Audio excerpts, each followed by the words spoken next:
I don't know about you, but my tastes are simple.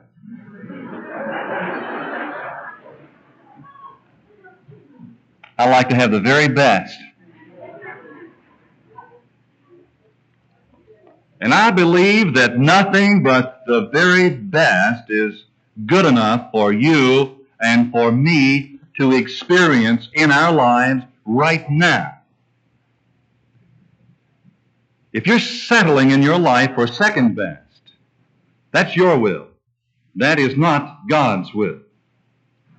And don't try to confuse that experience as being God's will for you. God's will for you is not disease in your body, your mind, in any relationships. Poverty is a disease. Any lack that you might be experiencing merely means that you have shut off the flow of your good, because all that the Father has is yours right now. This is the time. Today is the day to experience that good. It is yours to experience. Man is the inlet and the outlet of divine mind. In the opening of Lesson 4 in his book on prosperity, Charles Fillmore, the founder of Unity, writes, "The possessions of the Father are not in stocks and bonds, but in the divine possibilities implanted in the mind and soul of every person. Through the mind of man, ideas are brought into being. Through the soul of man, God's wealth of love finds its expression." We have looked for our good in persons, places, and things, and in possessions. But our good lies in the divine possibilities that have been implanted in us, in you, and in me from the beginning. Man. What is man? That thou art mindful of him. In its root word from the Sanskrit, man means hand. Perhaps man is the hand of God, one through whom God experiences and expresses. And you probably are aware, you've seen in the classic works from the Egyptian culture in the time of Nefertiti, the beautiful expression of the sun with the rays coming down, and on the end of those rays, the beautiful hands. And what are you but the hand of God, an extension of the mind of God? Man, meaning the manifestor. You who were created to manifest the qualities of God in your life, in your experience. You were created so that the divine creative intelligence that has brought this marvelous universe into expression and is sustaining it at this moment can move upon the surface of the earth.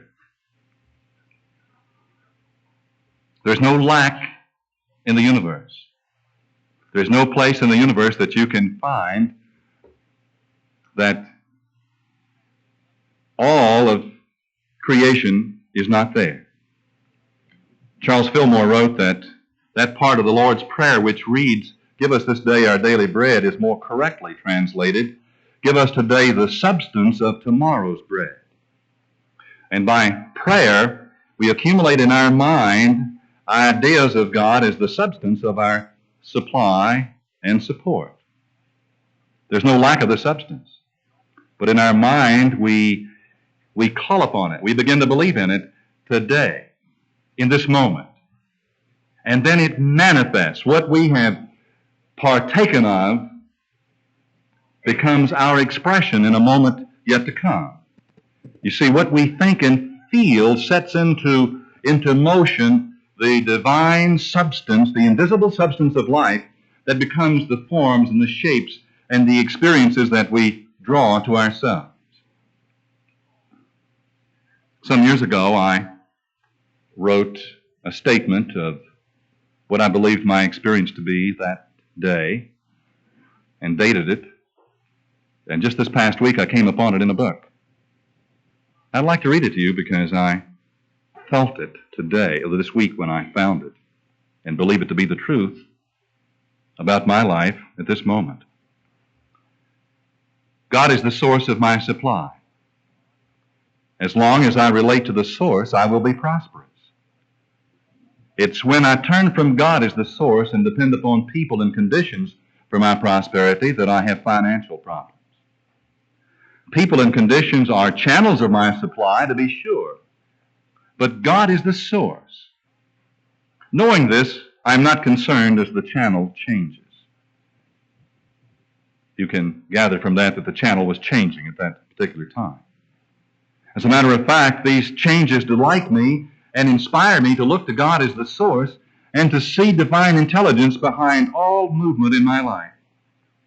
I do not depend upon persons or conditions for my prosperity. God is the source of my prosperity and provides His own channels of supply for me now and every moment of my life. I feel God's guidance and see His abundance materializing now. Thank you, thank you, thank you, oh God. God is the source of my supply. Last week, the lesson was on faith, you remember. And by faith, I mean the power of the mind to say yes to its good. Your mind has a power, a fantastic spiritual power, the capacity to say yes to its good and to believe that this good will take form.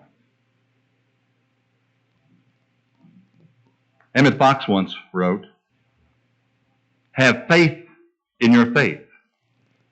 Have faith in your faith. Have faith enough in yourself to believe that you really have enough faith to move mountains." You see, if you don't have faith in your faith, you don't have faith. Did you follow that?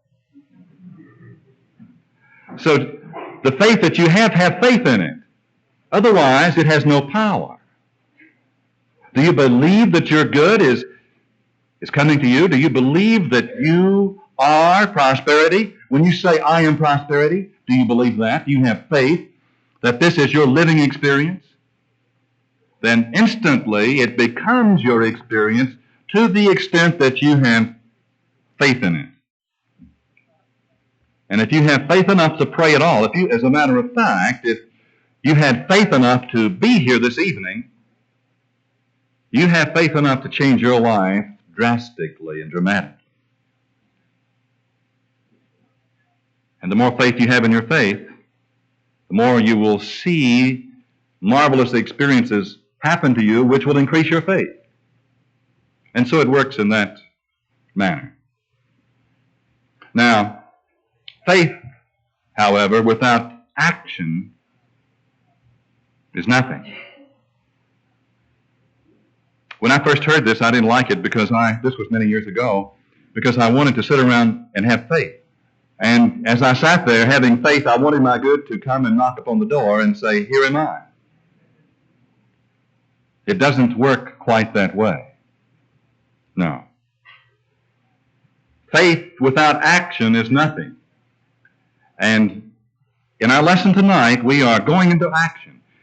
In the 3 lessons that we have had about our unfolding prosperity until now, we have been working with our consciousness. Our activity has mostly been within our own minds. We've been establishing a foundation. We've been recognizing the source of our good and coming to understand how that source can and is working for our good. And we have taken a great deal of action, but that action has been mostly within ourselves. And tonight we're going to begin to go into action beyond our physical selves or with our physical selves. The action of changing our mind, and now the action of changing our outer experience. Remember that I told you that you were born with all of the equipment necessary to lead a full and happy and successful life? That you were born to win, to conquer, to rise above all obstacles? That you were born to demonstrate the glories and the beauties that were created within you and that exist within you, that you are a living, divine expression of the universal good. And you will never rest until you are demonstrating that good. Well, you have all of the equipment, and now we're going to put it to work. And you may think to yourself, well, I don't have all of the equipment that I need. There are some things that I lack. That's not exactly true, because a part of your equipment is that if there is something that you need, you have the equipment to acquire what you need. So you can't need anything if you have the equipment to acquire what you need. Okay? Are we agreed? All of the powers and qualities and attributes and aspects of God are within you, and together we're going to bring them into conscious, intelligently directed, loving action. That's the goal, the objective of this class for each one of us. To make the most meaningful, remarkable demonstration of our lives. The most significant, conscious, visible demonstration that we have ever made. Visible to ourselves and visible to others if they wish to observe it. And already, so many of you are coming to me and sharing with me the beautiful things that are happening to you. They really are happening to you, and the momentum is only now beginning to increase, to surge, and to grow. You just wait in the hours and days and weeks that are ahead of you as we continue to bring into expression all of the equipment of your mind and of your energies. As we put the whole package of you into action. We haven't even started yet. You haven't turned yourself on yet. Oh, you think you have, but you haven't turned yourself on, because when you really get turned on, someone's going to have to move over.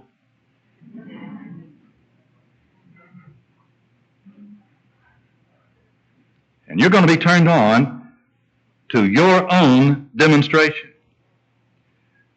Your life is God's life. And God is always successful in what God undertakes. God is always successful in what God undertakes. And you're one with God, and we are going to establish a conscious relationship with God beginning tonight. We're going to take God into partnership in our lives, in our demonstration. And God can't fail. I know that you can't fail because I know that God can't fail. How do you like that? You can't fail. You can't fail if you have established a conscious contact with God, and God is your partner in this demonstration that you are now making. If you fulfill the conditions of that infinite intelligence, the conditions that have been established as being necessary, then you will make your demonstration. And it cannot be any other way. You see, prosperity is not granted as a whim or a favor that God casts upon some one of us because he decides that day that we really are a pretty nice person after all. That is not where prosperity comes from, because that day we prayed a longer, stronger prayer than we prayed yesterday. Prosperity comes when we have fulfilled the law of prosperity, and not before. And we are in the process of fulfilling the law of prosperity, and it must come. It cannot fail to come. It will be as easy, as effortless as failure was in the past.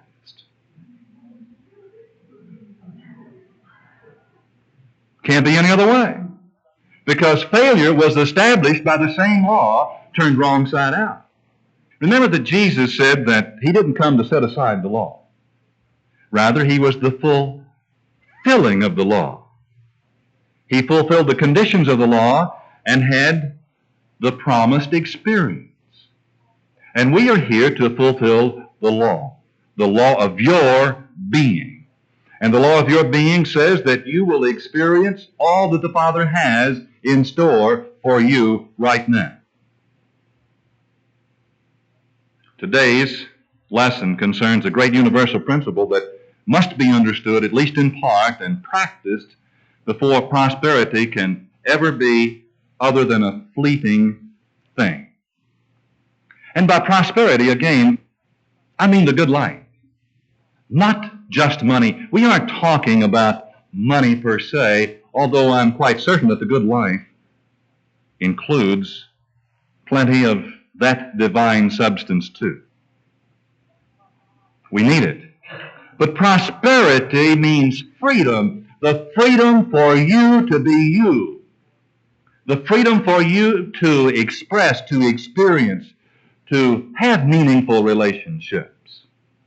To have a creative activity as your primary area of responsibility in life, as your work.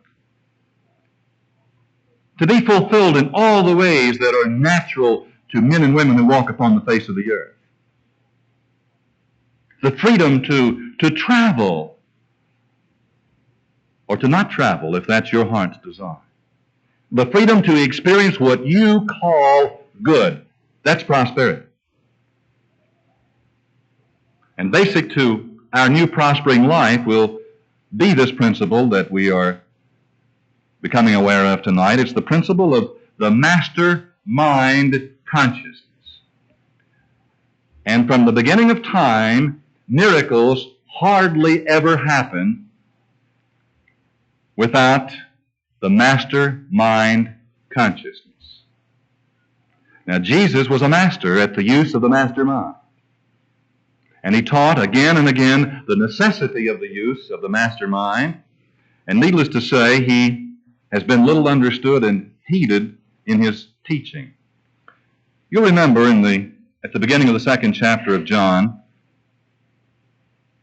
the closing of the first chapter of John, that Jesus had just called into his experience, had established a relationship, a conscious contact with a group of 12 men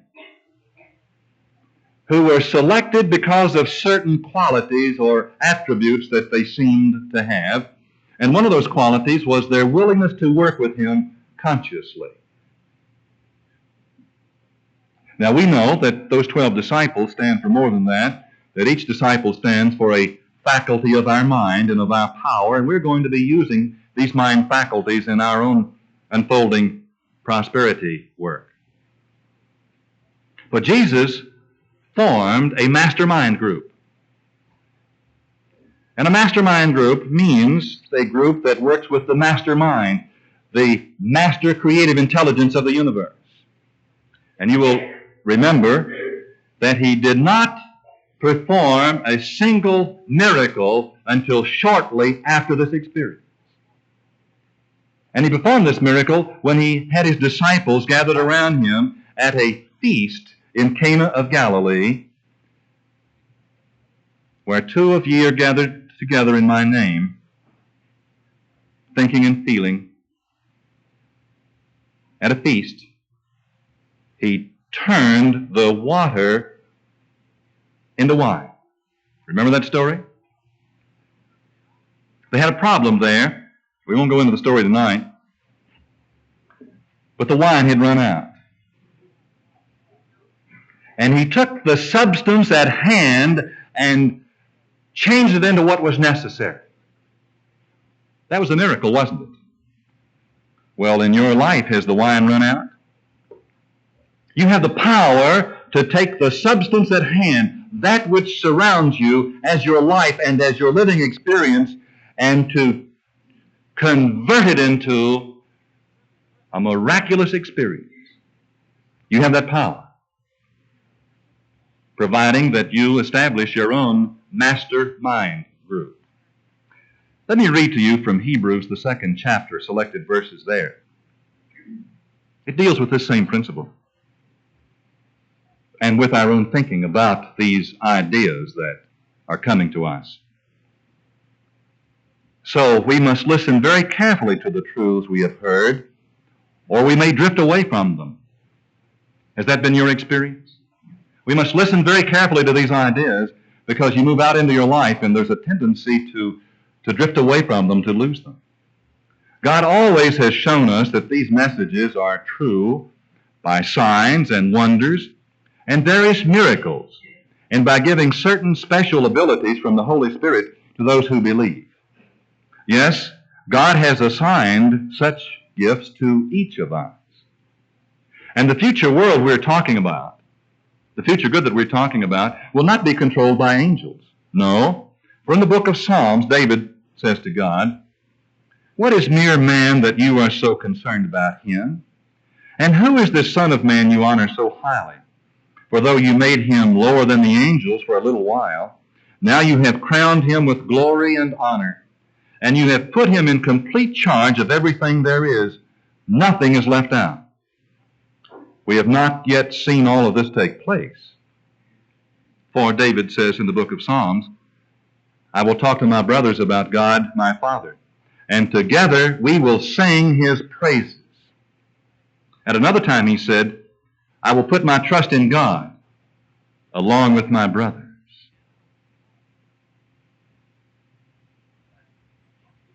And who is man? What is mere man that you're so concerned about him? Do you know that the Spirit of the universe is concerned about you? And that this creative intelligence has put you in complete charge of everything there is in your world and nothing is left out?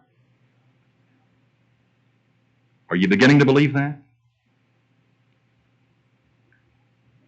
But we have not yet seen all of this take place. Why? For David says in the book of Psalms, "I will talk to my brothers about God my Father, and together we will sing his praises." Perhaps in our search for God and trying to establish our own conscious contact with God, we have forgotten the fact that we cannot establish that relationship except that we do it with our brothers. This concludes Side A.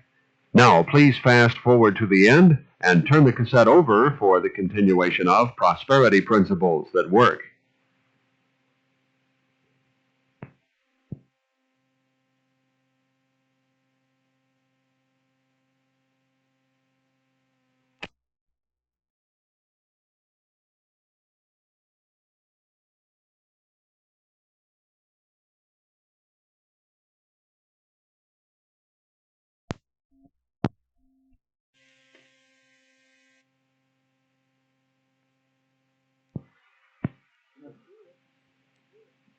We must do it in conjunction with like-minded persons. We must do it as a group experience, selected individuals. Who are my brothers? Is my brother, in this meaning, the person that I pass on the street? Or is my brother that person who is here tonight seeking their own prosperity experience from God? I will put my trust in God along with my brothers.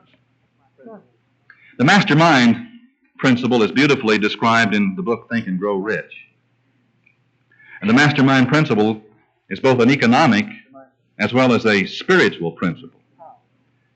And mastermind power will help you and me to accumulate not only money, but anything else that we need and desire in our lives.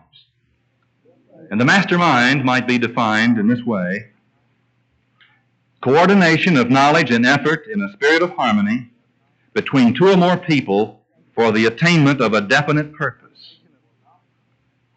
Coordination of knowledge and effort in a spirit of harmony between two or more people for the attainment of a definite purpose. And no individual may have great power without availing himself of this mastermind principle. And so that you and I may better understand the intangible potentialities of the power that's available through a properly chosen mastermind group, There are two characteristics of the mastermind principle that we need to keep in mind. And the first principle is economic in nature. And by economic, the economic feature is obvious from the standpoint that you will achieve and accrue certain advantages to yourself by surrounding yourself with the advice and counsel and personal cooperation of a group of people who are willing to lend themselves wholeheartedly to aid you and to help you with your idea in a spirit of perfect harmony.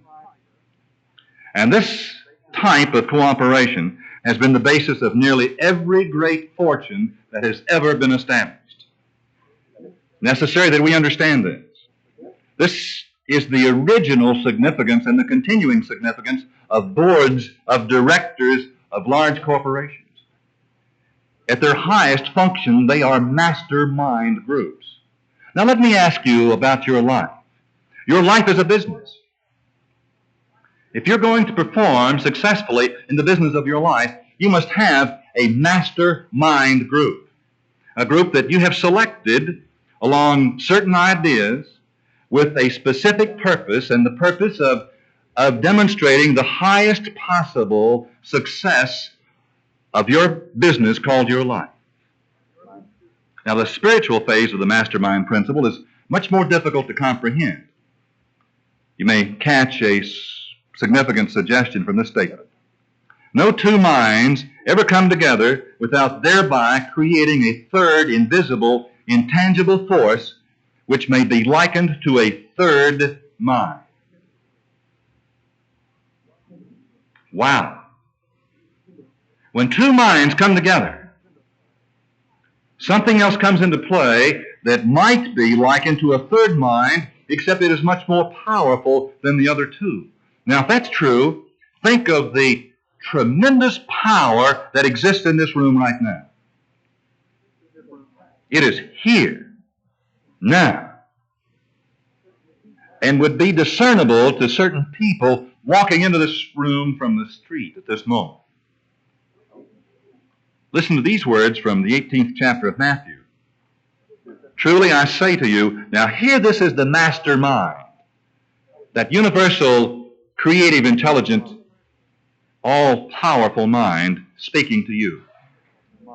Truly I say to you, whatever you bind on earth shall be bound in heaven, and whatever you loose on earth shall be loosed in heaven.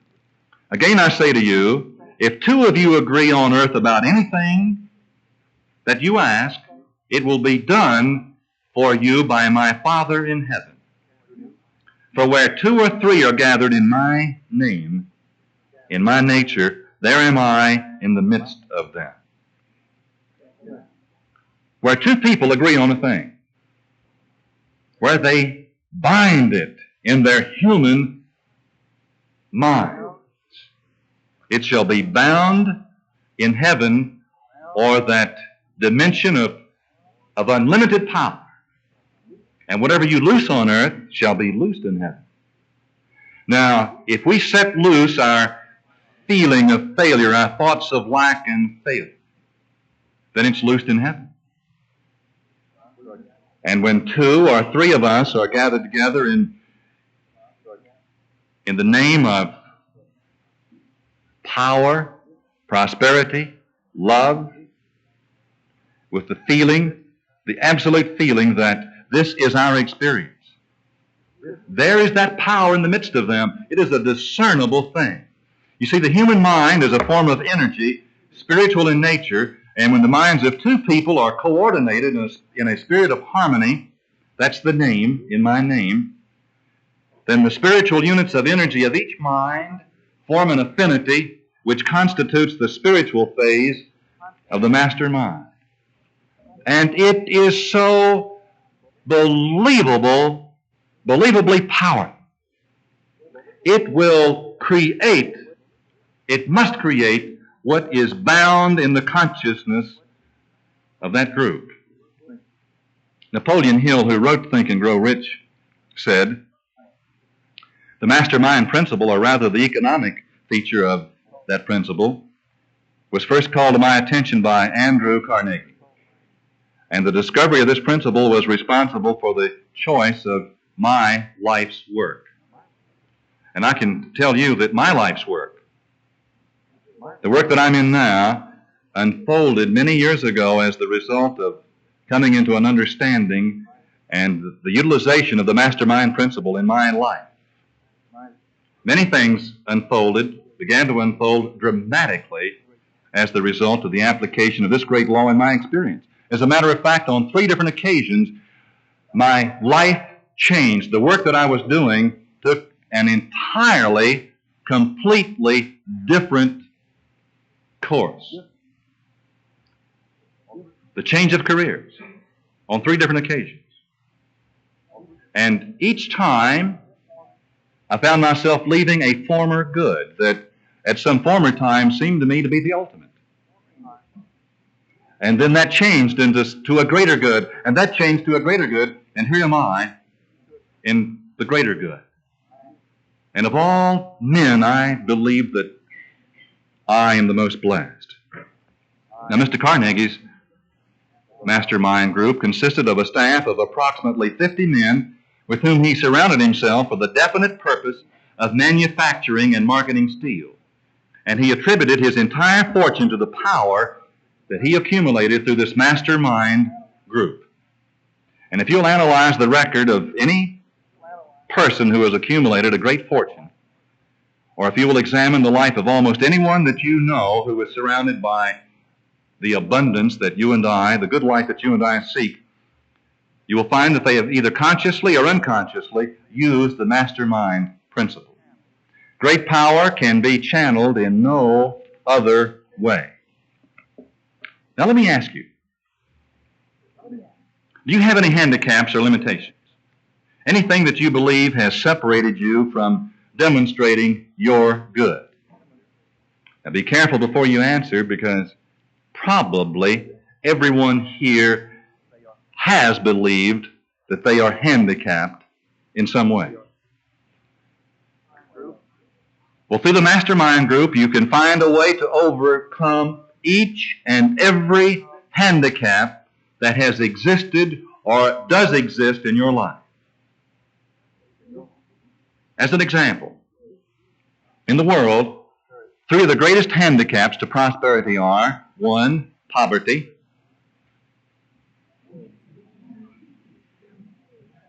2, it breeds poverty and the consciousness of poverty and the expectancy of poverty. And the person says, I can't make it because I didn't have a better start.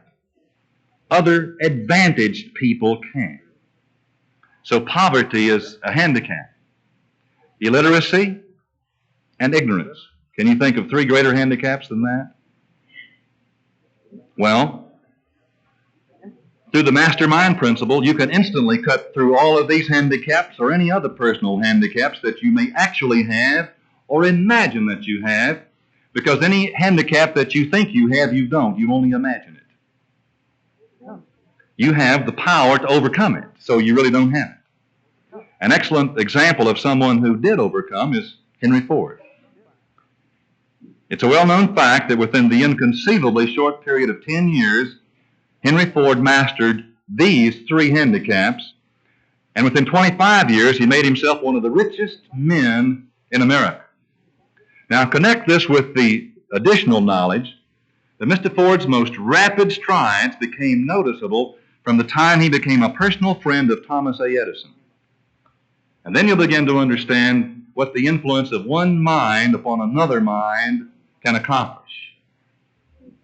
Now, go a step farther and consider the fact that Mr. Ford's most outstanding achievements began from the time he formed the acquaintances of Harvey Firestone, John Burroughs, and Luther Burbank, each a marvelous mind, each one demonstrating at a very high rate of activity.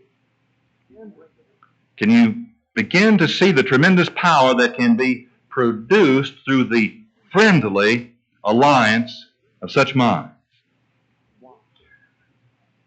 Why?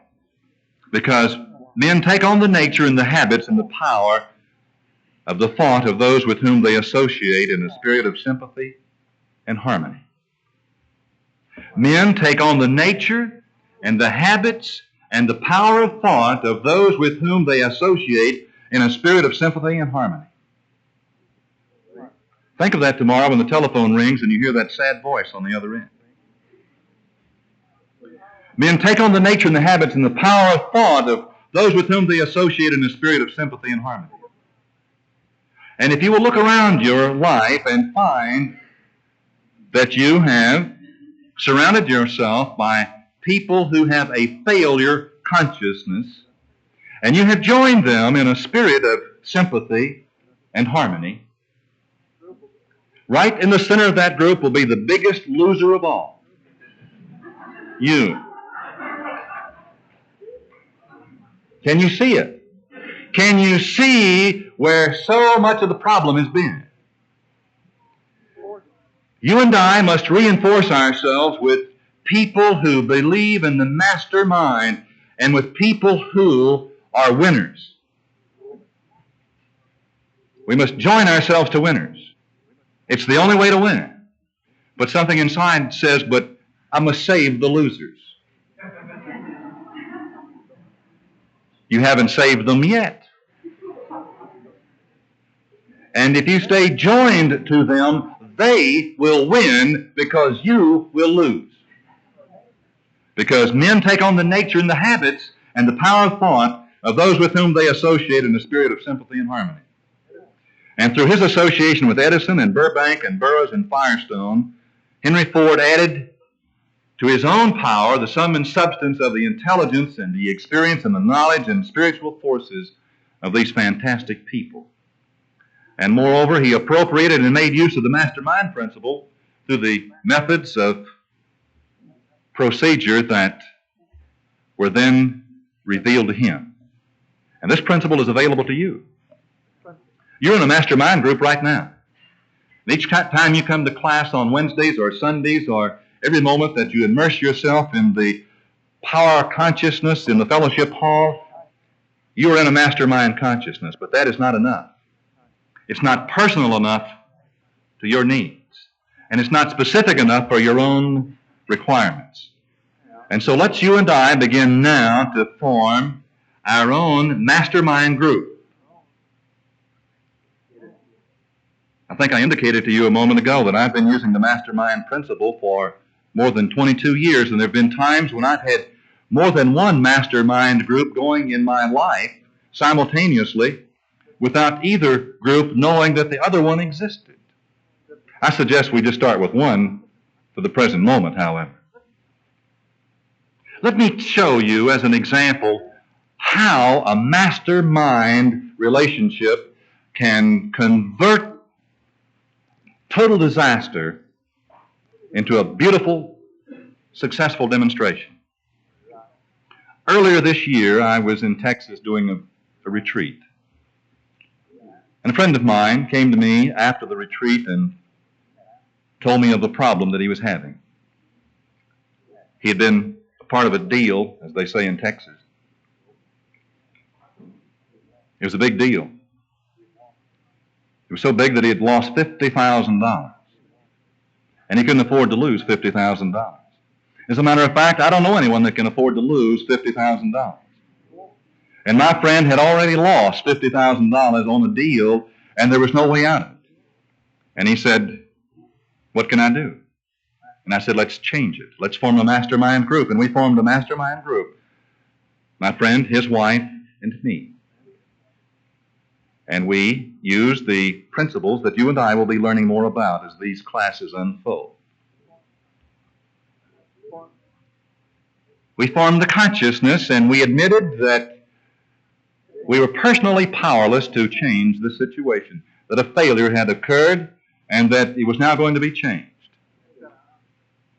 And we set out to work to bring that to pass through the mastermind experience.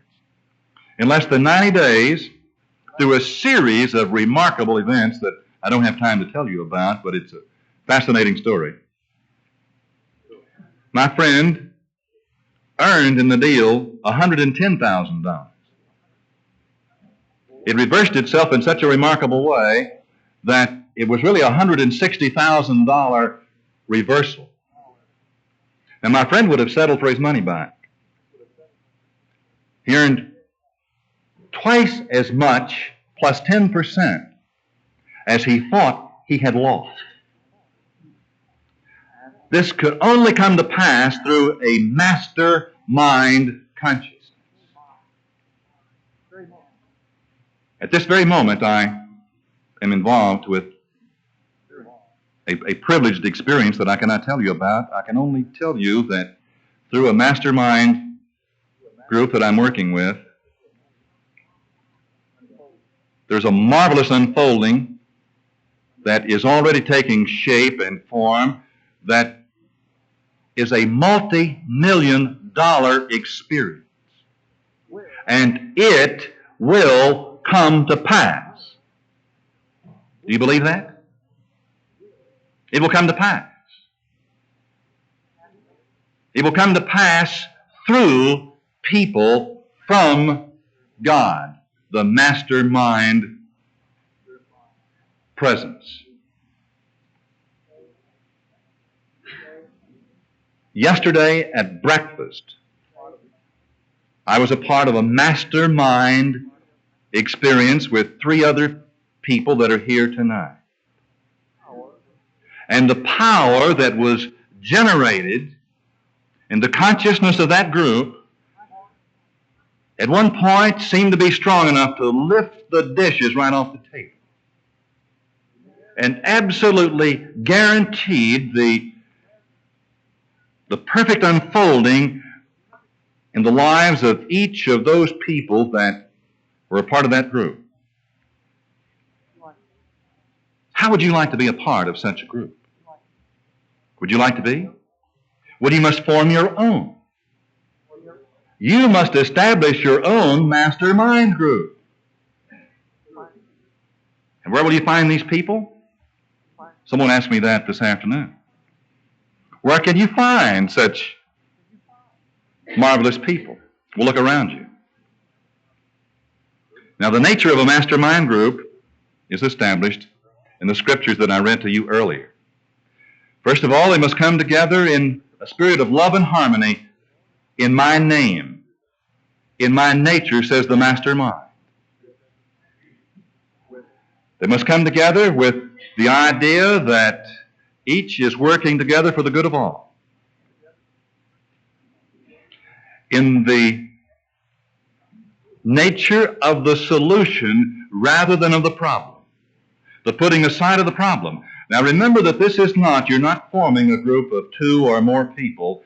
2 or more people can make a mastermind group. You're not looking for someone who is going to help you think your way, intellectually think your way out of the problem. You probably select the same kind of mind that has thought their way into the problem. We are forming here now a spiritual cell, a group of men and women working for the good of all, because there's no such thing as something for nothing. And people who have specialized knowledge, yes. You want people who are functioning well in their own lives, who have abilities and capabilities.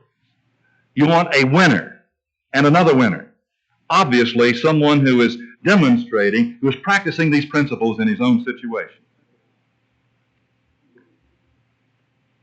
And what are we seeking to prove regarding the nature of the mastermind? Well, we're seeking to show that this mastermind is capable of thought and the projection of its ideas into form, for it is the source of power in man. The mastermind is able to create, for we have found that the mastermind creates through man by the power of his thought and can assemble into your life the new forms that you need in your life. And hence this mastermind is the source and cause not only of the physical universe, but of the new universe that is forming and shaping itself around you at this very moment. And so in this week to come, begin the action. Take the action. Ask for guidance to form your own mastermind group. And in our class next week, we will go into the principles that we will practice in the first meeting of our mastermind. Let go of all thoughts of lack and failure, and let the mastermind of God flow into your experience as your new identity. Thank you, Father. This concludes the lesson on tape number 4. Now proceed to tape number 5 for the continuation of Prosperity Principles That Work.